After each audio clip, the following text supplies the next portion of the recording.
Steve, so China, I mean, that's kind of the giant elephant that the United States is concerned about, our economic competition, real work.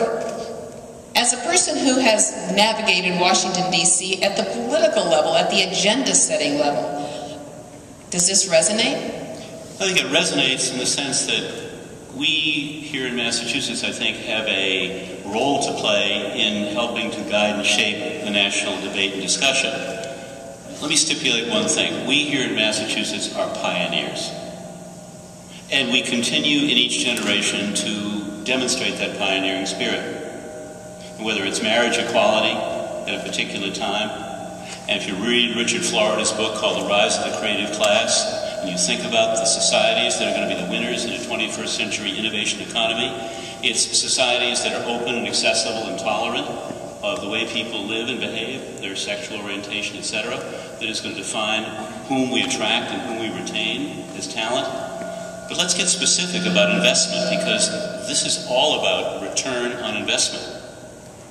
Why is it that the Massachusetts Cultural Facilities Fund has been so well regarded and well celebrated? The fund that was created by the legislature to help invest in the rebuilding and refurbishing of our cultural facilities.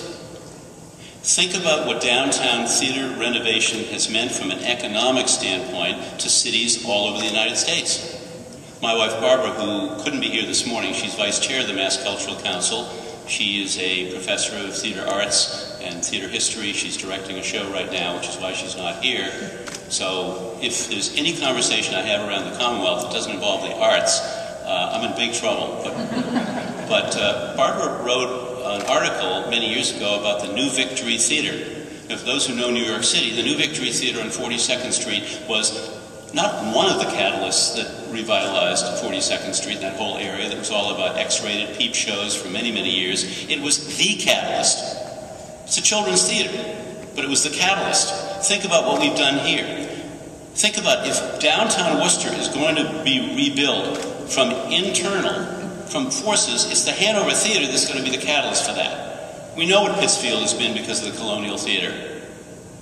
If you live in Holyoke or if you're from Western Massachusetts, you think about the Victory Theater and what the Victory Theater rebuild can mean. So making an investment in downtown theater properties and revitalizing downtown all over this country, but here in Massachusetts specifically, it's a proven model. Second, I happen to chair the Mass School Building Authority.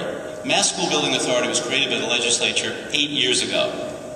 In 8 years, because of 1 penny of the sales tax, which all of you pay, you may not know this, but 1 penny of your sales tax goes to build or renovate public schools. We've spent over $8 billion, that's state money, partnering up with cities, local communities, and you've all been part of that. I don't go to a single groundbreaking or ribbon cutting without taking a look at what has happened in art and music and dance and performance. There is a place to store instruments in new schools that are built and renovated where they never had a place to store instruments. There is a place for a chorus to practice. I was at the New Beverly High School. There's a 190-person band that played Richard Harris's MacArthur Park. I still have no idea since 1968 who left the cake out in the rain and why and what happened to that cake. But it doesn't matter, because that 190-person band played for us when we went up there recently. So we are investing over and over again in our cultural facilities to revitalize our gateway cities, which are 24 of those, the backbone of the future of this Commonwealth. We are investing in public education everywhere, including today's paper, the Wallace Foundation, $4 million into the Boston Public Schools to help bring arts education, because, as Beverly Sills once said, art is the signature of civilization.